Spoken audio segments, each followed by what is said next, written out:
ప్రార్థన చేసుకొని కూడికను మనం ప్రారంభించుకుందాం. దయచేసి అందరం కళ్ళు మూసుకుందాం, తలలు వంచుదాం. మన మధ్యలో రత్నమ్మ గారు ఉన్నారు, వారి ముందుకు వచ్చి ప్రార్థన చేయవలసిందిగా మనం చేస్తాం.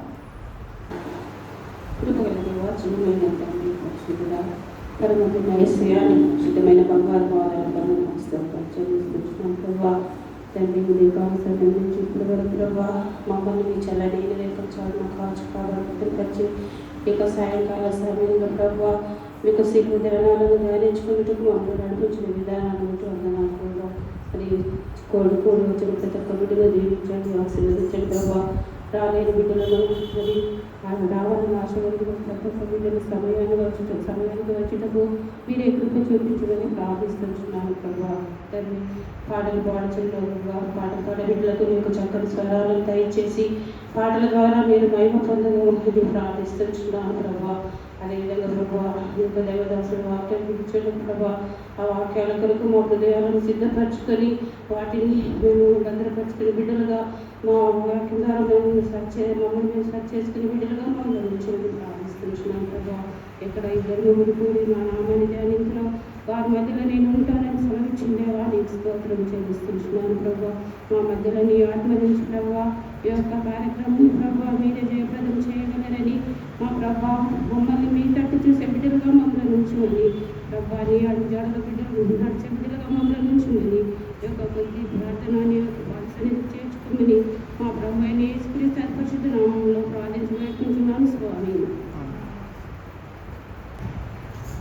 సిలువలో ఘోర కల్వరిలో సిలువలో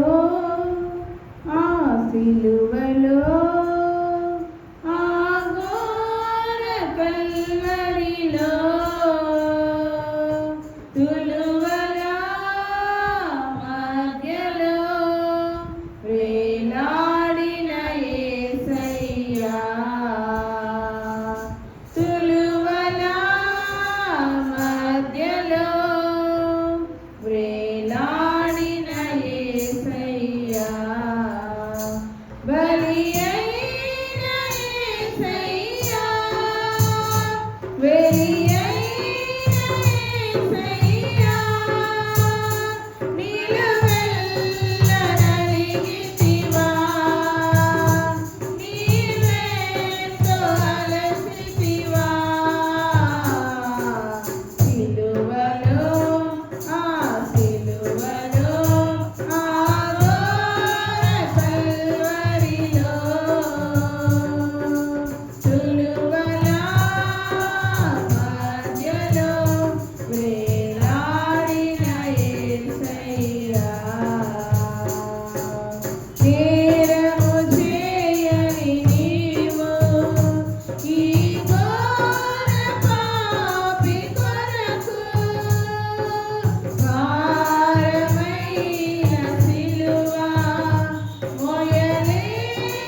దయగలిగిన స్వామి ఓ యేసయ్య భయభక్తితో నిన్ను కొలిచేమయ్యా మనిషి రూపంలో వచ్చిన మెస్సయ్యా మనసుల్లో నీ రూపం నిలిచేనయ్యా దయగలిగిన స్వామి ఓ యేసయ్యా భయభక్తితో నిన్ను కొలిచేమయ్యా మనిషి రూపులో వచ్చిన మెస్సయ్యా మనసుల్లో నీ రూపం నిలిచేనయ్యా నీ కెరుక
వందనాలు వందనాలు వందనాలు యేసు, కోటి కోటి కోటి కోటి వందనాలు యేసు, కోటి కోటి కోటి కోటి వందనాలు యేసు, వందనాలు వందనాలు వందనాలు యేసు, కోటి కోటి కోటి కోటి వందనాలు యేసు, కోటి కోటి కోటి కోటి వందనాలు యేసు.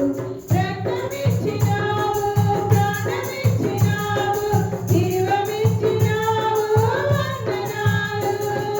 రక్తమిచ్చినావు, ప్రాణమిచ్చినావు, జీవమిచ్చినావు, వందనాలు.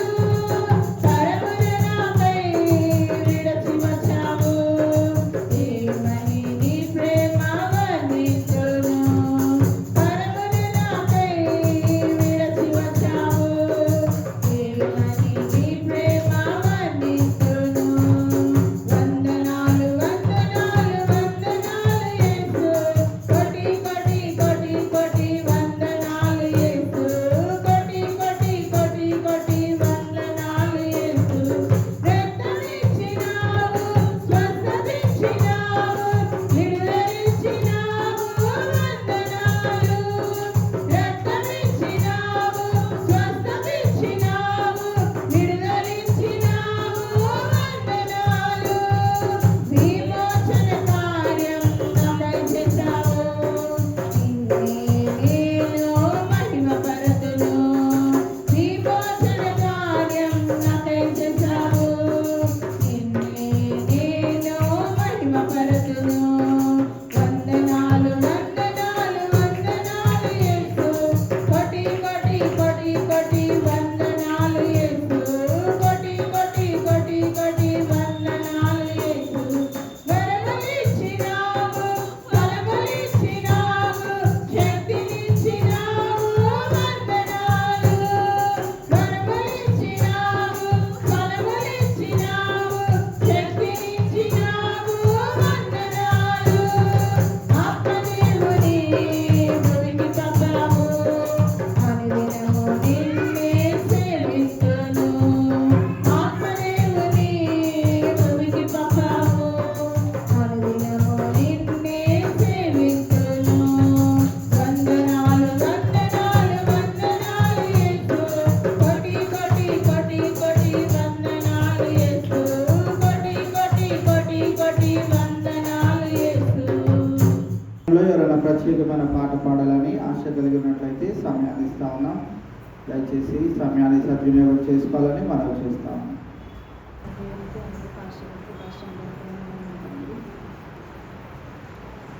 అడుగడుగున రక్త బిందువులే, అణువణువున కొరడ దెబ్బలే. అడుగడుగున రక్త బిందువులే, అణువణువున కొరడ దెబ్బలే. సిలువ మోయుచు వీధుల వెంట రక్తధారలే నిన్ను తడిపెను. సిలువ మోయుచు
ప్రియ గారికి ప్రత్యేకమైన వందనాలు తెలియజేస్తూ ఈ యొక్క సమయంలో దేవుని యొక్క వాక్యాన్ని ధ్యానించుకోబోయే ముందు మన మధ్యలో మిస్టర్ శిరీష గారు ఉన్నారు. వారు ముందుకు వచ్చి ప్రార్థన చేసిన తర్వాత దేవుని యొక్క వాక్యాన్ని ధ్యానించుకుందాం. స్తోత్రం స్తోత్రం స్తోత్రం పరిశుద్ధుడా, ప్రేమ కలిగిన తండ్రి, గొండ గొప్ప దేవుడా, నీకు స్తోత్రం నాయన. ఏ యోగ్యత మాకు లేదు నాయన, ఏ అర్హతలు మాకు లేవు నాయన. కేవలం మీ కృపా కనికరం వల్లనే మేము బ్రతికినాం నాయన. అందుని బట్టి నీకు వేలాది వందనాలు, స్తుతులు, స్తోత్రాలు చెల్లిస్తున్నాం నాయన. యేసయ్య, మా కొరకు నువ్వు సిలువలో మరణించావు తండ్రి. యేసయ్య, మీ కొరకు మేము ఏమీ చేయలేని నిస్సాగులము ప్రభువా. అయినప్పటికీ నీ కృపా కనికరము మా మీద ఉంచిన దేవానికి స్తోత్రము నాయన. తండ్రి, నీ సిలువు ఘట్టాన్ని జ్ఞాపకం చేసుకొని నిన్ను జ్ఞాపకం చేసుకునే భాగ్యాన్ని మాకు ఇచ్చిన దేవానికి స్తోత్రము నాయన. వాక్యం ద్వారా మాతో మాట్లాడండి నాయన.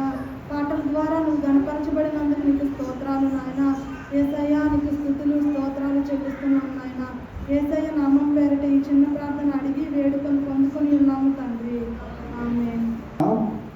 పరిశుద్ధ గ్రంథంలో నుంచి తిమోతికి రాసిన 2వ పత్రిక 2వ అధ్యాయము 11వ వచనం నుండి 13వ వచనం వరకు చదువుకొని ధ్యానించుకుందాం. తిమోతికి రాసిన 2వ పత్రిక 2వ అధ్యాయము 11వ వచనం నుండి 13వ వచనం వరకు. ఈ మాట నమ్మదగినది ఏదనగా, మనం ఆయనతో కూడా చనిపోయిన వారమైతే ఆయనతో కూడా బ్రతుకుదము, సహించిన వారమైతే ఆయనతో కూడా ఎలుదుము. ఆయనను ఎరుగమంటే మనలను ఆయన ఎరుగనను. మనము నమ్మదగిన వారమైనను మనము నమ్మదగని వారమైనను ఆయన నమ్మదగిన వాడుగా ఉండును. ఆయన తన స్వభావమునకు విరోధముగా ఏదియో చేయలేడు. ఇది మనం ఈ యొక్క లేఖనాన్ని కనుక గమనించగలిగినట్లయితే, ఈ మాట నమ్మదగినది అనే విషయాన్ని లేకుంటే అనే ఒక ఫ్రేజ్తో ఈ యొక్క వచనాలను ప్రారంభించడం మనం చూస్తూ ఉన్నాం. ఏంటి నమ్మదగినది అని అంటే, కొన్ని విశేషమైనటువంటి సంగతులను మనుషులమైన మనము చూడని వాటి గురించి ఇక్కడ పౌలు భక్తుడు తిమోతికి ప్రస్తావిస్తూ తెలియజేస్తూ, నేటి దినాన పరిశుద్ధాత్మ దేవుడు మనకి జ్ఞాపకం చేస్తున్న కొన్ని నమ్మదగిన విషయాలను మనం ఈ దినాన చూడనై ఉన్నాం. ఏదనగా, మనం ఆయనతో కూడా చనిపోయిన వారమైతే ఆయనతో కూడా బ్రతుకుదము. ఆయనతో కూడా చనిపోయామా లేదా? ముందు ప్రజెంట్ చనిపోయామా లేదా?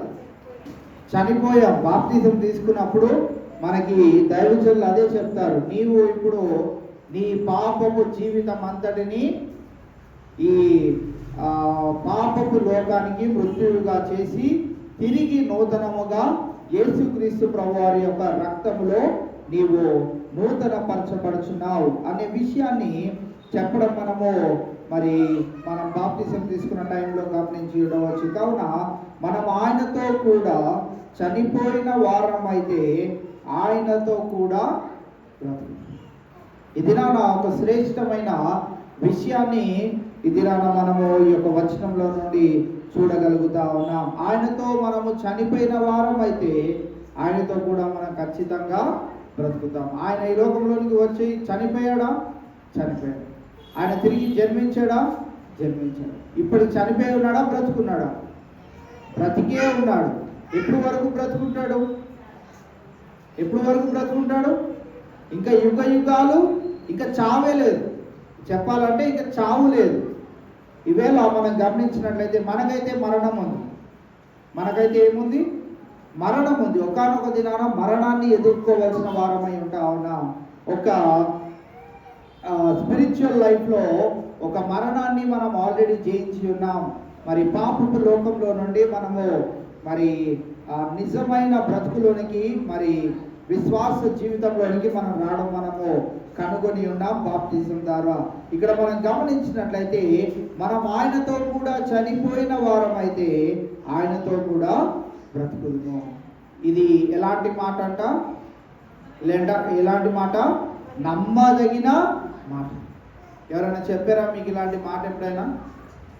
ఎవరైనా చెప్పారా? ఎవ్వరూ చెప్పరు. బైబిల్ గ్రంథం ఒకటే మనకి ఇలాంటి శ్రేష్టమైన నమ్మదగిన మాటలను, ఈ లోకం మనకి ఎన్నడూ ఇవ్వని శ్రేష్టమైన మాటలను ఇస్తూ ఉంటుంది. కావున ఈ సాయంకాలం వేళ ఈ కుడికలో మనందరం పాలిభాగస్సులం అయ్యాము అని అంటే మనం ఎంతో ధన్యులం అనే విషయాన్ని మనం ఇక్కడ గమనించవచ్చు. కావున మనం ఆయనతో కూడా చనిపోయిన వారం అయితే ఆయనతో కూడా ఖచ్చితంగా బ్రతుకుతాం. అయితే నా ప్రసంగాల్లో మీరు చాలా మటుకు వినేది ఏంటంటే, నువ్వు నరకానికి వెళ్తావు, నరకానికి వెళ్తావు, నరకానికి వెళ్తావు. లేఖన భాగాన్ని నమ్మాలా, మా పాస్టర్ గారు చెప్పేది నమ్మాలా?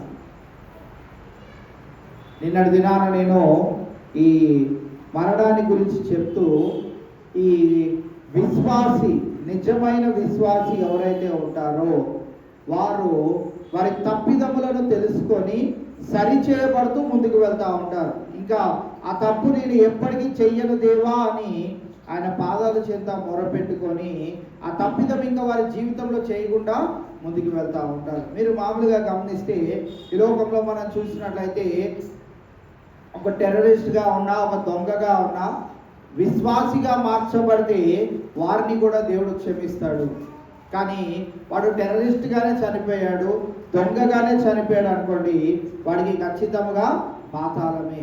కావున ఈవేళ ఈ డిఫరెన్స్ని మీరు గమనించాలి. టెర్రరిస్ట్గా చాలా మందిని చంపాడు కదా, ఇప్పుడు యేసుక్రీస్తు ప్రభు వారు విశ్వాసిగా అయ్యాడు అని అంటే పౌలు భక్తుని యొక్క జీవితం కూడా అదే. చాలా మందిని చంపుతూ వస్తూ ఉన్నాడు, చాలా మందిని హింసిస్తూ వస్తూ ఉన్నాడు. అందుకే యేసుక్రీస్తు ప్రభు వారు ఆయనను దర్శనంలో పలకరించి ఏమని అంటాడు అని అంటే, నీవు ఎవరివి అని అంటే, నీవు నన్ను హింసించుచున్న యేసును. ఏం చేస్తా ఉన్నాడు? యేసును, అలాగే యేసు వారిని వెంబడిస్తున్న వారందరినీ హింసించే వ్యక్తిగా మనం పౌలు భక్తుని చూస్తా ఉన్నాం. ఆయన మార్చివేయబడిన తర్వాత ఎలాగైతే హింసిస్తా ఉన్నాడో అలాగే ఆయన మరి యేసుక్రీస్తు ప్రభు వారి కొరకు చనిపోవడానికి కూడా సిద్ధమైనట్టు చూస్తా ఉన్నాం. మనం గమనించినట్లయితే అటువంటి నూతనమైన మార్పు మన జీవితాల్లో మనము కలిగి ఉండాలి. కావున మనం ఆయనతో కూడా చనిపోయిన వారం అయితే ఆయనతో కూడా మనం ఖచ్చితంగా బ్రతుకుతాము. అయితే ఈ జీవితంలో మనం చనిపోయే లోపు చేయవలసిన జీవిత విధానం ఏంటంటే, మానవులుగా మనం తప్పు చేస్తాం కానీ రిపీటెడ్గా అదే తప్పును మనం చేయకుండా మనల్ని మనము కాపాడుకోవాలి. మనల్ని మనము కాపాడుకోగలిగినట్లయితే ఆయన బ్రతికి ఉన్నట్లే మనము కూడా ఖచ్చితంగా నిశ్చయంగా బ్రతికి ఉండగలుగుతాం. రోమిలకు రాసిన పత్రిక 6వ అధ్యాయము 11వ వచనాన్ని మనం చూస్తే, రోమిలకు రాసిన పత్రిక 6వ అధ్యాయం 11వ వచనం, అటువలే మీరును పాపము విషయమై మృతులుగాను దేవుని విషయమై క్రీస్తు యేసునందు సజీవులుగాను మిమ్మును మీరే ఎంచుకొనుడి. ఇక్కడ మనం చూసినట్లయితే పాపము విషయంలో మనం ఏమయ్యాము? మృతులమయ్యాము. దేవుని విషయమై క్రీస్తు యేసునందు మనం ఎలా ఉంటున్నాం? ఇప్పుడు సజీవులుగా ఉంటున్నాం. ఈ లోకంలో మనతో పాటు జీవిస్తున్న అనేకులు అవిశ్వాసులు, లేకుంటే దేవుని ఎరగని వారందరూ ఈ లేఖన భాగం ప్రకారం ఎలా ఉన్నారు? ఇప్పుడు వారు దేవుని దృష్టిలో వారందరూ చచ్చిన వారి వలె ఉన్నారు. మనం ఎలా ఉన్నాము? జీవించుచున్న వారి వలె ఉన్నాం. కావున ఇవాళ మనము గమనించినట్లయితే దేవుని విషయమై క్రీస్తు యేసునందు సజీవులుగాను మిమ్మును మీరే ఎంచుకొనుడి. కావున ఈవేళ మనం గమనించినట్లయితే మనల్ని మనము ఏ రీతిగా ఎంచుకోవాలంటే, నేను మరి చనిపోయిన వాడను కాదు. అందుకే మన బ్రతుకులలో దేనికి మనము భయపడుతున్నామో దానిని జయించిన వారం అనే విషయాన్ని మనము గమనించాలి. దేని గురించి ప్రతి ఒక్క మానవుడు భయపడుతూ ఉంటాడు? నేను ఎప్పుడు చనిపోతాను. ఈరోజు పెయింటింగ్ వర్క్ అయిపోయిందని పెయింటర్ కింద ఉండి మాట్లాడుతూ ఉంటే, మన చర్చికి కొత్తగా వస్తున్న ఒక విశ్వాసరాలు ఇక్కడే వెనకాలే, మన ఇంటి వెనక చర్చ్ వెనకాలే వాళ్ళు వెల్నెస్ సెంటర్ పెట్టారంట. పాస్టర్ గారు, మీ పెళ్ళి కదా, మా దగ్గరికి రండి, మీ బాడీ అంతా చెకప్ చేసి మీకు కొన్ని టిఫిన్లు, వాళ్ళ దాంట్లో పనిచేసే ఒక బ్రదర్ కూడా వచ్చాడు, ఒక రోజు వచ్చాడు. ఆయన వచ్చి, పాస్టర్ గారు మా దగ్గరికి రండి, ఇక్కడే వెనకాలే టిఫిన్ చేయడానికి రండి అన్నాడు. టిఫిన్ చేయడానికి రమ్మంటున్నారు, సరేలే టిఫిన్ చేయడానికి ఎందుకు, బిర్యానీ అంటే వెళ్తాం కానీ ఉరుక్కుంటా, టిఫిన్ చేయడానికి ఏముంది, ఇడ్లీ వడో దోశ ఎంత ప్రేమనా కానీ పెసరెట్టు పెడతారు అంతే కదా అని నేను అనుకున్నాను. నాకు అంత అర్థం కాలేదు ఆ రోజు. అంతా మన ఆదివారం హడావిడిలో ఆయన ఏదో చెప్పేసి వెళ్ళిపోయాడు, నేను అంత పట్టించుకోలేదు. ఈరోజు ఆవిడ ప్రత్యేకంగా ఇక్కడ నిలబడి, నేను 30 కేజీలు తగ్గానండి, ఇగోండి నా పాత ఫోటో కొత్త ఫోటో, మీరు రేపు పొద్దున 8ంటికి రండి అని నాకు చెప్పింది. బ్రష్ చేసుకొని వెళ్ళండి, మీరు 3 రోజుల్లో చాలా వెయిట్ తగ్గుతారు, మీరు దాని తర్వాత ఇంకా బాగా తగ్గుతారు అంటే, అమ్మ 3 రోజుల్లో చాలా తగ్గానంటే 2 నెలల నుంచి చాలా కష్టపడుతుంటే 7 కిలోలు తగ్గాను. అది ఎక్కడ తిండి ఆపకుండా, ఎప్పుడు పడితే అప్పుడు తింటా ఉన్నాను, కంట్రోల్ చేయగలిగినప్పుడు చేస్తూ ఉన్నాను. అయితే మనమందరము అనుదిన జీవితంలో ప్రయాసపడేది దేని కొరకు అంటే, ఒక రోజు ఎక్కువ బ్రతికితే బాగుండు, రేపు చూస్తే బాగుండు. కావున ఈవేళ మనం గమనించినట్టయితే దేవుని బిడ్డలమైన మనము గమనించవలసిన ప్రాముఖ్యమైన విషయం ఏంటిది అంటే, నమ్మవలసిన అతి విశేషమైనటువంటి విషయం ఏంటిది అని అంటే, మనం ఆయనతో కూడా చనిపోయిన వారమైతే ఆయనతో కూడా బ్రతుకుతాం. ఈ లోకంలో మనము, ఈ పాపపు లోకంలో మనం మృత్యువులుగా ఉండాలి, ఈ పాపపు లోకంలో మనం చనిపోయిన వారిగా ఉండాలి. ఈ లోకాన్ని మనం చూసినప్పుడు దీనిని మనం ఆల్రెడీ జయించేసామని ఆ యొక్క ధైర్యము, ఆ యొక్క విశ్వాసము మనలో ఉండాలి. అప్పుడు మనకి ఏం కలుగుతుందంటే, చావు గురించి మనకు భయం అనేది ఉండనే ఉండదు. మీరు చాలాసార్లు గమనించినట్లయితే, చాలా మంది కోడళ్ళు గయ్యాలు అత్త ఉంటే వాళ్ళు ఏమనుకుంటారు అంటే, చచ్చిపోతే బాగున్నాడు, ఆ అత్త ఎప్పటికీ చావదు. మీరు ఆశపడి దురాశకి వెళ్ళిన వారే, ఆ అత్త ఎప్పటికీ చావదు, ఆవిడ ఆయుష్ను పెంచుతూ ఉంటాడు దేవుడు. మీరు ఎంత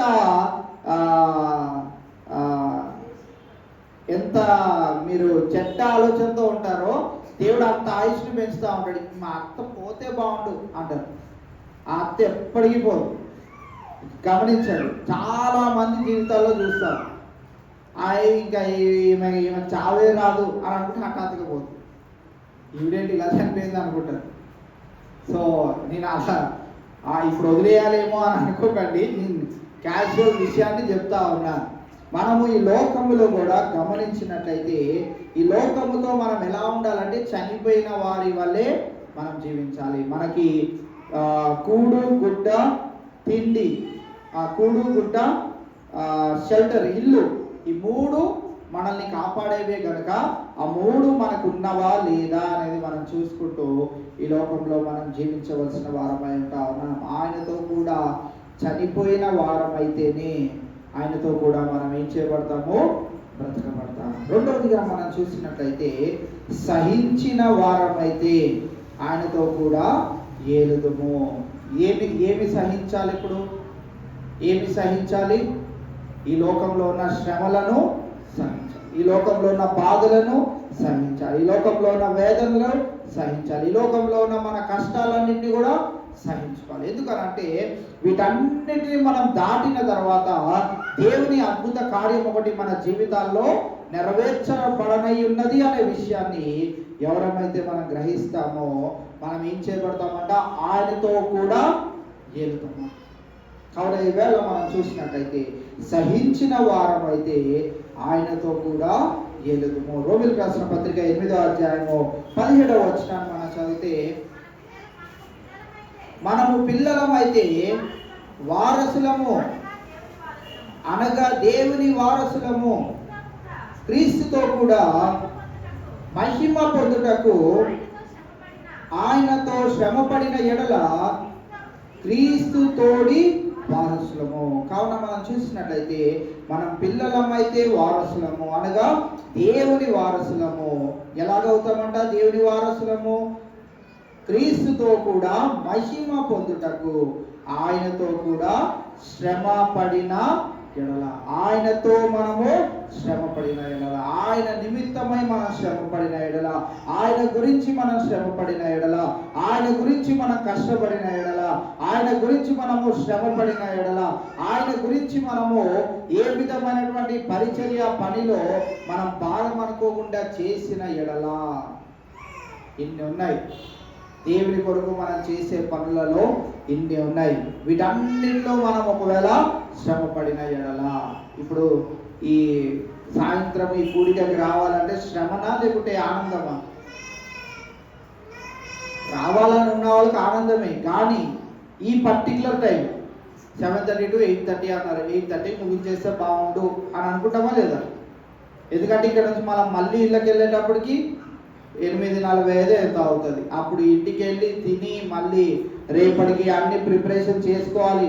ఇవన్నీ అంటే 7:30కి రావాలంటే మళ్ళీ ఈ ముందు టైం అంతా కూడా మనము క్యాలిక్యులేట్ చేసుకొని జాగ్రత్తగా 7:30కి రావాలి. కావున ఈ శ్రమ అంతటిని కూడా మనం ఎలాగ భావించామంటే ఆనందముగా భావించాం. మేము ఎక్కడికి వెళ్తున్నాము? దేవుని మందిరానికి. ఎందుకు వెళ్తున్నాము? పాటలు పాడి దేవుని మహిమపరచడానికి, వాక్యం విని మన జీవితాలను సరి చేసుకోవడానికి, ఆయన పోలికలో సారూప్యంలో మార్చబడడానికి. ఉద్దేశము సరి అయినదైతే మనము ఆయన వారసులం అవుతాము. క్రీస్తుతో కూడా మహిమ పొందుటకు ఆయనతో పాటు ఏలుదామని మీకు ఆశ కనుక ఉన్నట్టయితే, మనందరికీ ఆశ కనుక ఉన్నట్టయితే మనం దేంట్లో పాలిభాగస్లం అవ్వాలి? శ్రమ పొందుటలో పాలిభాగస్లం అవ్వాలి. ఆయన పని శ్రమతో కూడినదే, ఆయన పని కష్టతరమైనటువంటిది. ఆయన పని అంటే సులువైనది కాదు. కానీ దాంట్లో కూడా మనము ఆనందాన్ని వెతుకోగలిగినట్లయితే ఆయనతో పాటు ఏలే ధన్యతను మనం పొందుకోగలుగుతాం. కావున ఈవేళ మనం చూసినట్లయితే సహించిన వారమైతే ఆయనతో కూడా ఏలుదుము. అంతేకాదు ఆయనను ఎరుగమంటే మనలను ఆయన ఎరుగననెను. నాకు యేసయ్య ఎవరో తెలీదు అని అంటే ఆయన ఏమంటాడు? మీరెవరో కూడా నాకు. కావున ఈవేళ మత్తయి సువార్త 10వ అధ్యాయం 33వ వచనం మనం చూసినట్లయితే, మత్తయి సువార్త 10వ అధ్యాయం 33వ వచనం.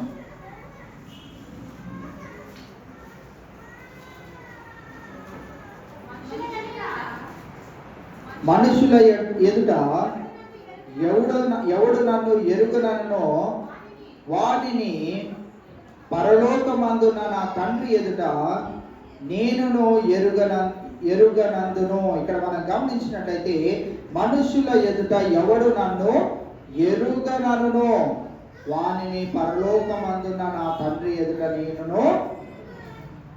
కావున ఈవేళ మనము ఈ లోకంలో జీవిస్తూ ఉండగా మనము ఆయనను ఎరిగిన వారమని చెప్తున్నామా లేకుంటే ఎరగని వారమని చెప్తున్నామా మనము గమనించుకోవాలి. పేతురు ఏం చేశాడు?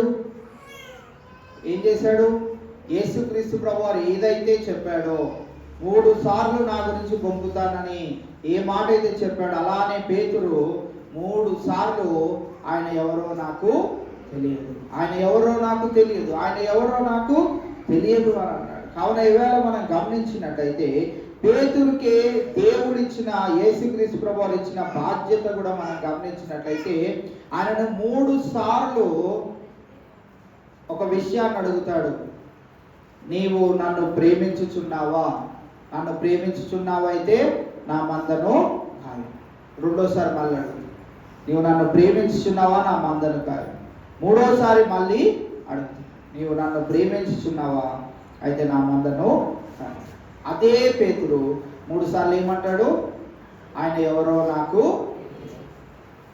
కానీ విశేషమైనటువంటి సంగతి ఏంటి అని అంటే, మరి ఎరగను అని చెప్పినప్పటికీ మళ్ళీ యేసుక్రీస్తు ప్రభువారు ప్రత్యక్షమై ఎప్పుడైతే ఆదరణకర్త అయినటువంటి పరిశుద్ధాత్ముని పంపారో ఆ శక్తిని పొందుకున్న వారు యేసు కొరకు హతసాక్షులు అవ్వడం మనము చూస్తా ఉన్నాం. యేసుక్రీస్తు ప్రభువారి కొరకు శ్రమ పడడం వారు ఆనందంగా భావించినట్లుగా మనం చూస్తా ఉన్నాం. కావున ఈవేళ మనం చూసినట్లయితే ఆ సహించిన వారమైతే ఆయనతో కూడా ఏలుదుమో ఆయనను ఎరుగమంటే మనలను ఆయన ఎరుగననెను. కావున ఆయన మనల్ని ఎరిగేటట్లు మనం ఈ లోకంలో జీవించినట్లయితే పరలోకంలో ఉన్న తండ్రి ఎదుట మనల్ని ఆయన వీళ్ళెవరో నాకు తెలుసు, వారి పేరేంటో నాకు తెలుసు. కావున ఈవేళ అలాంటి జీవితాన్ని మనం కలిగి ఉండాలి. ఈ విషయం కూడా ఎలాంటిదంట? నమ్మదగిన విషయాలను మనం చూస్తా ఉన్నాం. 11వ వచనం చూస్తే మనము నమ్మదగని వారమైనను ఆయన నమ్మదగిన వాడుగా ఉండును. మనం ఎటువంటి వారము? నమ్మదగని వారం. అవునా? అవునా కాదా? అన్ని క్రమంగానే చేస్తూ ఉంటామా మనం దేవుడి కొరకు? తప్పిపోతున్నామా? క్రమంగానే ఉంటున్నామా? చాలా విషయాల్లో తప్పిపోతూ ఉన్నాము. ప్రారంభంలో సంవత్సరం ప్రారంభంలో తీసుకొని అనేకమైన ఏంటవి నిర్ణయాలు, వాటిపైన నిలకడగా ఉంటామా? ఉండలేము. అయ్యా నీ మందిరానికి నేను ఖచ్చితంగా 52 వారాలు నేను మిస్ కాకుండా వెళ్తానని తీర్మానం తీసుకుంటాను. వెళ్ళగలుగుతామా? ఎలాంటి సాకులకు మనం వెళ్ళలేము అని అంటే, మా ఇంటికి చుట్టాలు వచ్చారు, మేము నీ మందిరానికి మేము వెళ్ళలేము. ఎవరా చుట్టాలు? అసలు ఆదివారం వచ్చే చుట్టాలు ఎవరు? వాళ్ళని మనం కూడా ఇంట్లోనే కూర్చోబెట్టుకుని వాళ్ళ గురించి చికెన్ వండిన మనం ఎలాంటి వారము? మనం చూసినట్లయితే ఇక్కడ మనము నమ్మదగిన వారమైనను, చాలాసార్లు ఆయనని బాధ పెట్టే స్థితిలో మనం ఉన్నను. ఆయన అయితే ఎలా ఉన్నాడంట? మనల్ని బాధ పెట్టని వాణిగా ఉంటా ఉన్నాడు. అందుకే మనం చూసినట్లయితే ఆయన నమ్మదగిన వాడుగా ఉండును. అక్కడ అద్భుతమైన మాట ఏంటిదనేది తర్వాత రాయబడి ఉంది. ఆయన తన స్వభావమునకు విరోధముగా ఏదియు చేయలేడు. ఆయన తన స్వభావమునకు విరోధముగా ఏదియు చేయలేడు. వాళ్ళు నమ్మట్లేదు కదా, నేను కూడా నమ్మను. వాళ్ళు నన్ను ఎరగట్లేదు అన్నారు, నేను ఎరగనని చెప్తాను. ఇలాగ ఆయన ప్రత్యుత్తరం ఇవ్వక ఆయన మన ఎడల చూపెడుతున్న మరి నమ్మకత్వాన్ని మనము కాపాడుకుంటూ కొనసాగించవలసిన వారమై ఉంటా ఉన్నాం. సంఖ్యాకాండము 23వ అధ్యాయము 19వ వచనాన్ని మనం చూసినట్లయితే, సంఖ్యాకాండము 23వ అధ్యాయము 19వ వచనం. కుదురుగా ఉంటుందిరా పాప. ఈ మామలంతా కలిసి చెడగొట్టారు కూతుర్ని కూడా. ఎలానే చూడండి, ఇంకా అయిపోయింది. సంఖ్యాకాండము 23వ అధ్యాయము 19వ వచనం. దేవుడు అబద్ధమాడుటకు ఆయన మానవుడు కాడు. దేవుడు అబద్ధమాడుటకు ఆయన మానవుడు కాడు. అంటే మానవుడైతే అబద్ధాలు ఆడతాడు. అందుకే దేవుడు అబద్ధమాడుటకు ఆయన మానవుడు కాడు. పశ్చాత్తాపపడుటకు ఆయన నరపుత్రుడు కాదు. అయ్యో అరే వీళ్ళందరూ ఎందుకు ఐగుప్తు బానిసత్వంలోకి నేను పంపించాను అని దేవుడు ఎప్పుడు బాధపడ్డాడు. అయ్యో వీరందరినీ బయటకు ఎందుకు తీసుకొని వచ్చానని బాధపడ్డాడు. కానీ వారిని బానిసత్వంలోకి పంపించినప్పుడు బాధపడలేదు. ఫరో రాజ్యారోగ్యం కింద వారందరూ ఉంచినప్పుడు ఆయన బాధపడలేదు. మనము గమనించినట్లయితే ఆయన పశ్చాత్తాపపడుటకు ఆయన ఎవరు కాదు? నరపుత్రుడు కాదు. ఆయన చెప్పి చేయకుండునా, ఆయన మాట ఇచ్చి స్థాపించకుండునా. కావున ఈవేళ మనం గమనించినట్లయితే ఆయన ఏదన్నా వాగ్దానం ఇచ్చాడంటే అది ఖచ్చితంగా నెరవేర్చే వారిగానే ఉంటా ఉన్నాం. ఆయన చెప్పాడు అంటే ఖచ్చితంగా చేసి చూపెడతాడు. ఆయన మరి ఇక్కడ రెండోదిగా చూస్తే ఆయన మాట ఇచ్చి దానిని స్థాపించకుండా ఎప్పుడు కూడా లేనేలేడు. కావున ఈవేళ మనం గమనించినట్లయితే ఆయన మాటలను ఎంతో నమ్మిన వారమై, ఆయన వాగ్దానాలను నమ్మిన వారమైన మనము ఇక్కడ ఏ రీతిగా జీవించాలని పౌలు భక్తుడు తిమోతికి రాస్తూ ఇది రాన పరిశుద్ధాత్మను మనకు సెలవిస్తున్నాడు. అంటే ఆయన నమ్మదగిన వాడు, మనము నమ్మదగని వాడు. కావున మనం ఏం చేయాలి? ఇప్పుడు ఇంత మాట అన్నారు, నీకు బుద్ధే లేదురా అని అంటే, ఎలాగో అందరు నాకు బుద్ధి లేదని డిక్లేర్ చేసేస్తారు కదా, ఇలానే ఇంకా పిచ్చోడిని అయిపోయి ఎర్రగడ్డ హాస్పిటల్కి వెళ్దాం అనుకుంటామా? ఏమనుకుంటాము? బుద్ధి లేదంటారా? నాకెంత బుద్ధి ఉందో, నాకెంత తెలివి ఉందో, నాకెంత జ్ఞానం ఉందో నేను నిరూపించుకోవాలి. మా ఆదిత్య నిరూపించుకున్నాడు. ఛాలెంజ్ చేశాను వాడితో. ఏమని ఛాలెంజ్ చేశాను తెలుసా? మ్యాథ్స్లో 70 above, 80 మార్క్స్కి 70 above తెచ్చుకుంటే నీకు ఒక గిఫ్ట్ ఇస్తారా అన్నాడు. అంటే లాస్ట్ టైం కూడా అలా ఛాలెంజ్ చేస్తే నన్ను గెలిపించాడు.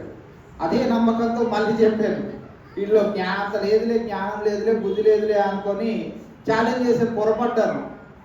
ఛాలెంజ్ చేస్తే వాళ్ళ క్లాస్లో వాడు సెకండ్ టాపర్ అంట మ్యాథ్స్లో. నాలాంటివాడే అనుకుంటా. మా మమ్మీ కూడా నీకు వీడియో గేమ్ కొనిస్తాను, 10th బిలో ర్యాంక్ తెచ్చుకో అంటే ఒక్కసారి నా స్కూల్లో తెచ్చుకున్నాను, 9th. ఇంకెప్పుడు తెచ్చుకోలేదు. వీడియో గేమ్ కొనించుకున్నాను, అయిపోయింది.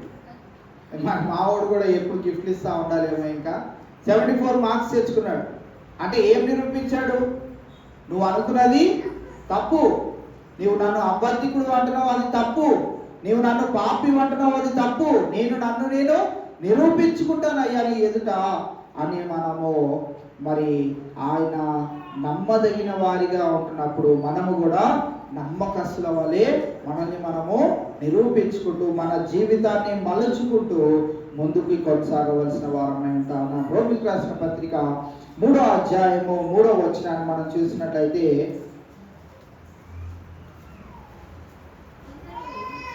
కొందరు అవిశ్వాసులైననేమి, వారు అవిశ్వాసులైనందున దేవుడు నమ్మదగిన వాడు కాకపోవునా అట్లనరాదు. కొందరు అవిశ్వాసులు ఉన్నారు. అవిశ్వాసులు ఉంటే ఏంటి? దేవుడు నమ్మదగిన వాడు కాదని మనము అనవచ్చునా? అలా అనకూడదు. దేవుడు తన స్వభావాన్ని ఎప్పుడు కూడా మార్చుకోలేడు. ఆయన స్వభావము ఎప్పుడు ఆ రీతిగానే ఉంటుంది. అందుకే మనం గమనించినట్టయితే ఎప్పుడు మనము బైబిల్ గ్రంథంలో క్యాలెండర్లో ఉన్న వాగ్దానాలు చదువుకొని తృప్తి పడకూడదు. ఎందుకంటే క్యాలెండర్లో ఉన్న వాగ్దానము ఆ క్యాలెండర్ తయారు చేసి ఆ వ్యక్తి చేసేది. ఆ వ్యక్తి ఏం పెడతాడు అని అంటే, యెహోవా నా కాపరి, లేకుంటే ఇశ్రాయేలు దేవుడు నిన్ను ఆశీర్వదించును గాక. ఎందుకనంటే పొద్దునే లేచి ఒక పాజిటివ్ మాటను దేవుని దగ్గర నుంచి పొందుకోవాలని ఆశ కలిగి ఉంటాడు అని ఆ రీతిగా వాగ్దానాలను మన తృప్తి కొరకు పెడతాడు అంతే, దేవుని తృప్తికై కాదు. దేవుడు ఎలా జీవించమంటున్నాడో క్యాలెండర్లో ఉన్న వాక్యాన్ని బట్టి మనకు ఎప్పుడు తెలియదు. మనం ఎలా జీవించాలో ఎప్పుడు తెలుస్తుంది అని అంటే బైబిల్ గ్రంథాన్ని తెరిచి మనం చదివినప్పుడు. ఇక్కడ మనం చూసినట్లయితే ఇక్కడ మనం చదివిన రోమిలకు రాసిన పత్రిక 3:3లో ఏం చదువుతున్నామనంటే, కొందరు అవిశ్వాసులైననేమి, వారు అవిశ్వాసులైనందున దేవుడు నమ్మదగిన వాడు కాకపోవునా. ఆయన నమ్మకత్వాన్ని ఎప్పుడు ఆయన తీసివేయలేడు, తుడిచివేయలేడు. కావున ఈవేళ మనం గమనించినట్లయితే ఆయన ఆ రీతిగా ఉంటున్నప్పుడు ఆయన దగ్గర నుంచి మేలు పొందుకోవాలని ఆశపడుతున్న మనము కూడా మన నమ్మకత్వాన్ని కాపాడుకుంటూ, అయ్యా నువ్వు అనుకున్నట్టు నేను అలా ఉండను, నేను మార్చుకున్నాను. చాలామంది రాజమండ్రి హైవేలో ఒక పెట్రోల్ బంక్ ఉంటుంది. ఆ పెట్రోల్ బంక్లో చాలామంది పనిచేసేవారు ఎవరు అని అంటే, ఆ ఎదురుగా రాజమండ్రి సెంట్రల్ జైల్లో ఖైదీలుగా ఉన్నవారు పెట్రోల్ బంకుల్లో పనిచేస్తూ ఉంటారు. ఇక్కడ రాజమండ్రి పరిసర ప్రాంతాల్లో ఉన్న వారికి తెలుస్తుంది. వారు జైల్లో ఉన్న ఖైదీలు. అయితే వారిని చాలా సంవత్సరాలు గమనించిన తర్వాత వారిలో చాలా పరివర్తన, అయ్యా ఎందుకు చేశానో నాకు తెలియదు, ఎందుకు ఇంత కోపం వచ్చిందో నాకు తెలియదు, ఈ రోజున నా కుటుంబంతో ఇన్ని సంవత్సరాలుగా దూరంగా నేను ఉంటున్నానని పశ్చాత్తపడిన వారందరినీ ఇమీడియట్గా ఇంటికి పంపించకుండా వారు ఏం చేస్తారంటే, వారిని ఆ జైలు నుంచి బయటకు తీసుకొని వచ్చి వారికి ఒక పని కల్పించినట్లుగా రాజమండ్రి సెంట్రల్ జైలు బయటనే ఉన్న ఆ పెట్రోల్ బంక్లో వారికి పనిని కల్పించి వారి నమ్మకత్వాన్ని బట్టి వారికి అక్కడ పనినిచ్చి వారిని అక్కడ ఉద్యోగంలో పెట్టడం మనం చూస్తూ ఉంటాం. వారు ఏం ప్రూవ్ చేసుకున్నారంటే, అయ్యా నేను చేసింది తప్పే కానీ తెలియకుండా చేసేసాను, ఆవేశంలో చేసేసాను, కోపంలో చేసేసాను, నన్ను క్షమించండి అని అంటే, క్షమాపణకు వారిచ్చింది ఏంటిది అని అంటే, నీవు బయటకి వచ్చి నీవు ఉద్యోగాన్ని చేసుకో, నువ్వు కోల్పోయింది తిరిగి సంపాదించుకో అని వారిచ్చిన నమ్మకత్వాన్ని బట్టి వారు నమ్మకంగా వారికి ఒక పనిని కల్పించడం మనం చూస్తూ ఉన్నాం. కావున ఇవాళ మనం గమనించినట్లయితే దేవుని పట్ల కూడా మనం ఒక నమ్మకత్వాన్ని పొందుకునే వారిగా, వీళ్ళు ఎప్పుడు అబద్ధాలు ఆడుతూనే ఉంటారు అని దేవుడు అనుకోవద్దు. ఎప్పుడు మీరు మోసం చేస్తూనే ఉంటారు, ఆశీర్వాదాలు పొందుకుంటారు, అంతే అయిపోయింది, ఇంకా నా గురించి పట్టించుకో ఆ రీతిగా మనం ఉండకూడదు. ఆశీర్వాదం ఒకటి పొందుకున్నామంటే, దేవుని దగ్గర నుంచి ఒక దీవెన పొందుకున్నామంటే, దేవుని దగ్గర నుంచి ఒక మేలు పొందుకున్నామంటే, మన భక్తి ఆ మేలు కంటే గొప్ప మేలు పొందుకునేటట్లుగా మన భక్తి మెరుగుపరచబడాలి. చాలా మంది జీవితాల్లో మనం ఏం చేస్తామంటే, ఒక మేలు పొందుకోగానే అయిపోయింది కదా, కూతురుని అనుకున్నాను కూతురు కనేసాను, కొడుకుని అనుకున్నాను కొడుకుని కనేసాను, ఇద్దరు ఉన్నారు చాలు ఇంకా అని మనకి మనం తృప్తిపడి, ఇప్పుడు రీజన్ ఏం చెప్తాము అని అంటే, మాకు పిల్లలు ఉన్నారు కనుక మేము దేవుని మందిరానికి.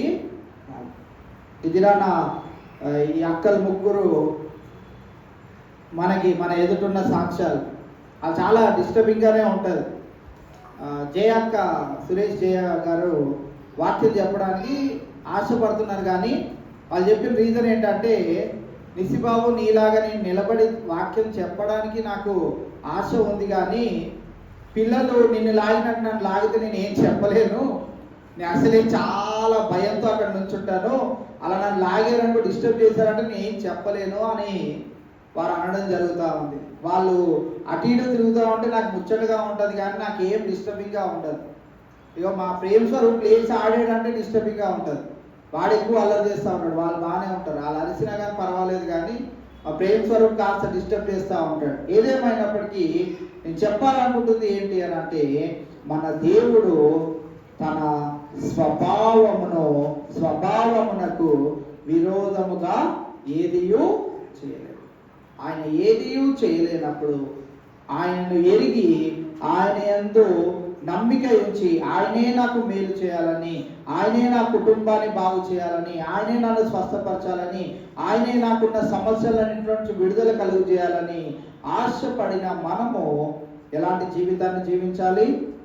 ఆయన ఎదుట మనము నమ్మదగిన వారిగా ఉండాలి, అబద్ధికులుగా మనము ఉండకూడదు. దేవుని దగ్గర ఉన్నటువంటి మన యొక్క డేటా అంతా, మన గురించి ఆయన దగ్గర ఉన్న తలంపులన్నింటినీ మార్చివేసే వారిగా మనము ఉండాలి. ఆ రీతిగా మనము జీవించాలని ఈ దినాన ఈ మాటలన్నీ ఎటువంటివి అనంట, ఈ మాటలన్నీ నమ్మదగినవి. ఆయన నమ్మదగిన వాడు, ఆయన స్వభావములో మార్చుకోలేడు, విరోధముగా ఏదీ చేయలేడు. ఆయన ఎరిగి ఉన్న మనము ఆ రీతిగా ఉండకుండా దేవుని దగ్గర మన గురించి ఉన్నటువంటి ఆ యొక్క ఆలోచనలన్నింటినీ మనం మార్చివేసుకొని మనము కూడా నూతనమైన జీవితాన్ని, ఆయనతో పాటు మనము మృతి పొందిన వారం అయితే ఆయనతో పాటు తిరిగి బ్రతుకుతాము అని, మనము సహించిన వారం అయితే ఆయనతో పాటు ఏలుతామని, మనము నమ్మదగిన వారిగా ఉంటే ఆయన నమ్మకత్వాన్ని మన పైన ఇంకనూ అత్యధికంగా చేయగలుగుతాడు. కనుక ఆ దిశగా మనందరము మన జీవితాలని మలుచుకుంటూ దేవునికి ఇష్టమైన జీవితాలుగా మనమందరము తీర్చిదిద్దబడుతూ మన ముందుకు కొనసాగుదాం. అటు రీతిగా పరిశుద్ధాత్మ దేవుడు మనందరికీ సహాయము దయచేయును గాక. ప్రార్థన చేసుకుందాం. మన మధ్యలో బ్రదర్ వినయ్ కుమార్ గారు ఉన్నారు, వారు ముందుకు వచ్చి మరి ఉన్న అంశాల నిమిత్తమై వారు ప్రార్థన చేసిన తర్వాత ఈ యొక్క గుడికను మనం ముగించుకుందాం. మహాపరిశుద్ధుడు, మహాగణుడు, మా పరలోకపు తండ్రి, ప్రియమైన పరలోకపు తండ్రి, ఈ పరిశుద్ధమైన ఘనమైన నామమును బట్టి వందనాలు, స్తోత్రాలు చెల్లించుకునిచున్నాం ప్రభా. ఈ యొక్క శ్రమల కాల దినాల్లో అయ్యా మరొకసారి ప్రభా నీ సన్నిధిలో పొందడానికి ప్రభా మీకు ఇచ్చిన గొప్ప ధన్యతను బట్టి వందనాలు, స్తోత్రాలు చెల్లించుకునిచున్నాం ప్రభా. అయ్యా మరి ఇదిగో నాయన ఈ దినాన్ని చూడలేక అనేక మంది నశించిపోతుండగా ప్రభా, అయ్యా మేమైతే మీ బిడ్డలుగా మమ్మల్ని నాయన బలపరిచి అయా మరొక దినాన్ని మాకు సమకూర్చి ప్రభా ఈ సన్నిధిలో నాయన నీ మాటలు వినడానికి ప్రభా నీ వర్తమానాన్ని ప్రభా మేము నేను వినడానికి నువ్వు చూపిన మహాకృపను బట్టి కొందనాలు స్తోత్రాలు చెల్లించుకునిచున్నాను ప్రభా మా సంఘానికి ఇచ్చిన ఆధిక్యతను బట్టి నీ కొందనాలు స్తోత్రాలు చెల్లించుకునిచున్నాను ప్రభా ఇదిగో నాయన మరి సాయంకాల సమయంలో ప్రభా అయ్యా మరి నాయన నీ సన్నిధిలో చేరిన ప్రతి బిడ్డను కూడా మీరు పేరు జ్ఞాపకం చేసుకున్న విధానాన్ని బట్టి నీ కొందనాలు ప్రభా అయ్యా నీవే మా దేవుడు అని తెలిసి ప్రభా అయ్యా మరి నీ యొక్క శ్రమల కాల దినాల్లో ప్రభా నీ సన్నిధిలో పొందులు పొందాలని ఎంతో ప్రభా నీ మాటలు వినాలని ఆశ కలిగి ప్రభా వచ్చిన బిడ్డలందరినీ కూడా మీరు పేరు జ్ఞాపకం చేసుకున్నాడు వచ్చున్నాను రాలేకపోయిన బిడ్డలను కూడా ప్రభా మరొక సమయాన్ని వారికి దయచేయమని వచ్చున్నాను ప్రభా మరి యొక్క సమయంలో ప్రభా అయ్యా మరి నాయన ఇంతవరకు పాటల ద్వారా నిన్ను మహింపరిచి ఉన్నాము అదే రీతిగా ప్రభా మరి నీ దాసుని నిలబెట్టుకుని ప్రభా నాయన ఇచ్చిన యొక్క గొప్ప మాటలను బట్టి వర్తమానాన్ని బట్టి నీ కొందనాలు స్తోత్రాలు చెల్లించుకునిచున్నాము ప్రభా అయ్యా మరి నాయన అపోస్తలుడైన పౌలు ప్రభా తిమోతిని జ్ఞాపకం చేసుకుని ప్రభా రాస్తున్నాడు మరి పత్రిక నాయన 2వ అధ్యాయం నాయన 11-13 వచనాలు మేము గమనించినట్లయితే ఈ మాట నమ్మదగినది అంటున్నాడు ప్రభా నిజమే ప్రభా నీ మాట నమ్మదగిన వారిగా మేము ఉండడానికి నీతో కూడా మేము చనిపోయిన వారమైతే తిరిగి మరలా మేము బ్రతుకుదుము అంటున్నాడు ప్రభా నిజమే ప్రభా అయ్యా నీ బిడ్డలుగా మేము ముందుకు కొనసాగుతున్న వేళ ప్రభా నీలో మేము నాయన నీ యొక్క మాదిరి కలిగి నాయన మేము జీవించలాగిన కృపను చూపించమని అడుగుతున్నాను ప్రభా అయ్యా మరి నాయన ఇచ్చినగా మరి మాటలు గొప్ప మాటలను బట్టి నీ కొందనాలు నీ దాసుని ద్వారా మాకు పలకబడిన ప్రతి మాటను బట్టి నీ కొందనాలు ప్రభా అయ్యా మరి నీలాగా సహించే వారిగా మేము ఉండగలిగినట్లయితే మరి తిరిగి మిమ్మల్ని ఎరుగుదును అంటున్నాడు మీరు ఎరగని వారం అయితే నేను కూడా ఎరగను అని మరి ఆయన సూటిగా మాట్లాడుతున్నాడు ప్రభా మరి ఎంత నమ్మదగిన గొప్ప దేవుడు ప్రభా అయ్యా మరి అయ్యా అనేక మార్లు ప్రభా నీ మాటలు వినిచు నాయన నీ వాక్యాన్ని వినిచు నాయన మరి ఇంకా కూడా గ్రహింపలేని జీవితంలో మేము ఉన్నట్లయితే ప్రభా అయ్యా మరి అపోస్తలుడైన పౌలు ఎంతో స్పష్టంగా మాట్లాడుచున్నాడు ప్రభా ఈ మాట నమ్మదగినది అంటున్నాడు ప్రభా ఈ యొక్క స్వార్థ పరిచర్యలో ప్రభా మీరు పలికిన ప్రతి మాటను బట్టి కొందనాలు స్తోత్రాలు చెల్లించుకునిచున్నాం ప్రభా అయ్యా మేము ఎక్కడ ఉన్నప్పటికీ ప్రభా నీకు నమ్మదగిన వారిగా మేము ఉండడానికి నీ కృపను దయచేయండి అయ్యా మానవులమైన మేము ప్రభా అనేక మార్లు పడిపోతాము ప్రభా అయినప్పటికీ ప్రభా నువ్వు నమ్మదగిన వాడు గనుక ప్రభా అయ్యా మేము ఒకవేళ మర్చిపోయినప్పటికీ ప్రభా నువ్వు మాట తప్పని వాడు ప్రభా అయ్యా మరి నాయన మీరు నన్ను మర్చిపోయినప్పటికీ నేను మిమ్మల్ని మరవనని ప్రభా వాగ్దానం చేసిన గొప్ప దేవుడు ప్రభా అయ్యా మరి నాయన ఆయన అంటున్నాడు నేను మాట తప్పడానికి నేను నరుని కాదంటున్నాడు నేను మానవుని కాదని మరి తేటగా తెలియజేస్తున్నాడు ప్రభా నిజమే ప్రభా అయ్యా మానవులమైన మేము అనేక మార్లు ప్రభా పడిపోతూ ఉంటాం అనేక మార్లు అయ్యా మరి లోబడిన వారిగా ఉంటాము ప్రభా అనేక మార్లు అయ్యా తిరుగుబాటు చేసే వారిగా ఉంటాము ప్రభా అయ్యా మేము ఏది చేసినప్పటికీ ప్రభా అయ్యా నువ్వు మమ్మల్ని రక్షించే దేవుడు మమ్మల్ని ప్రేమించే దేవుడు మమ్మల్ని ఆదరించే దేవుడు మమ్మల్ని మాకు ముందుకు నీ కొందనాలు స్తోత్రాలు చెల్లించుకుంటున్నాను ప్రభా ఇదిగో నాయన ఇంతవరకు ఈ కార్యక్రమం అంతటిని కూడా జయకరంగా జరిగించిన విధానాన్ని బట్టి కొందనాలు స్తోత్రాలు చెల్లించుకుంటున్నాను ప్రభా ఇదిగో నేను ప్రార్థన అవసరతలో ఉన్న ప్రతి కుటుంబాన్ని కూడా పేరు జ్ఞాపకం చేసుకోండి ప్రభా 29 దినాలు ప్రభా మా జీవితాల్లోని శ్రమల దినాల్లో మేము అనేక వర్తమానాన్ని విని ఉన్నాం ప్రభా అందరి బట్టి కొందనాలు ప్రభా ప్రతిది కూడా మరి విని విడిచిపెట్టే వారిగా కాకుండా ప్రభా మేము మా ఆత్మను బలపరుచుకుంటూ అనేకులను బలపరుస్తూ ప్రభా నీకు నమ్మదగిన వారిగా మేము ఉండటానికి నీ కృపను దయచేయమని అడుగుతున్నాను ప్రభా ఇటు రీతిగా ప్రభా మరి ఇంకా ఎవరైతే ప్రార్థన అవసరంలో ఉన్నారో వారందరినీ కూడా జ్ఞాపకం చేసుకోండి 10th ఇంటర్మీడియట్ ఎగ్జామ్స్ రాసిన బిడ్డలు ఉన్నారు ప్రభా మరి రిజల్ట్ కొరకు ఎదురు చూస్తున్నారు ప్రభా వారి నిమిత్తం నీ సన్నిధిలో జ్ఞాపకం చేసుకుని ఉన్నాం ప్రభా మంచి రిజల్ట్ వారు పొందుకునేలాగా నీ సన్నిధిలో సంతోషించే బిడ్డలుగా వారు ఉండడానికి నీ కృపను దయచేయమని అడుగుతున్నాను బలహీనంగా ఉన్న వారిని కూడా జ్ఞాపకం చేసుకోండి మంచి ఆరోగ్యాన్ని మీరు దయచేయండి ప్రభా మరి నాయన మరి నీ సన్నిధిలో మరి సంపూర్ణ స్వస్థత కలిగి వారు జీవించలాగా నీ కృపను దయచేయమని అడుగుతున్నాను అయ్యా రానున్న మరి మే 1-2-3 తారీఖులో మీటింగ్స్ నిమిత్తం కూడా నీ సన్నిధిలో ప్రార్థన చేయించున్నాం ప్రభా అయ్యా మరి మీటింగ్స్ 3 దినాలు కూడా జయకరంగా జరగలాగా నీ కృపను దయచేయండి వాతావరణం నీ ఆధీనంలో ఉంచుకోండి ఎలక్ట్రిసిటీని నీ ఆధీనంలో ఉంచుకోండి ప్రభా మరి రానున్న దైవ సేవకులు మరి నీ వర్తమానాన్ని అందించుకోవచ్చుండగా ప్రభా పరిశుద్ధ ఆత్మ సహవాసంతో నాయన మరి నాయన బహుగా నాయన మరి నాయన అనేకులు నాయన మరి నీ సన్నిధిలో నాయన బాప్తిజం పొంది అటువంటి వర్తమానము నాయన వారి చెప్పులాగా నీ కృపణ దాచ్యమని అడుగుతున్నాను ప్రభు. అయ్యా మరి 3 దినాలు ప్రభు సంఘమంతా కూడా కలిసి ఐక్యత కలిగి సమాధానంతో ప్రభు నిన్ను ప్రభు మహిమపరిచే గొప్ప ధన్యతను మా సంఘానికి మీరు దయచేయమని అడుగుతున్నాను ప్రభు. ఇట్టి రీతిగా ప్రభు మమ్మల్ని అందరినీ కూడా జ్ఞాపకం చేసుకున్న విధానాన్ని బట్టి నీ కొందనాలు స్తోత్రాలు చెల్లించుకుంటూ అయ్యా మరి తిరిగి రేపటి దినాన్ని మేమందరం కలుసుకునేంత వరకు నీ కృపలో మమ్మల్ని మేము భద్రపరుచుకుంటూ నీ నామాన్ని హెచ్చిస్తూ మమ్మల్ని మేము తగ్గించుకుంటూ నీ నామాన్ని హెచ్చిస్తూ త్వరలో రానున్న యేసునామమున అడిగి వేడుకొనుచున్నాము తండ్రి. ఆమేన్. ఇంతతో ముగిసిందని తెలియజేస్తా ఉన్నాం. రేపటి దినాన తిరిగి సాయంకాలం 7:30 గంటలకు శిలువ ధ్యానాల కూడికలో మనం అందరము పాల్పందుకుందాం. Thank you.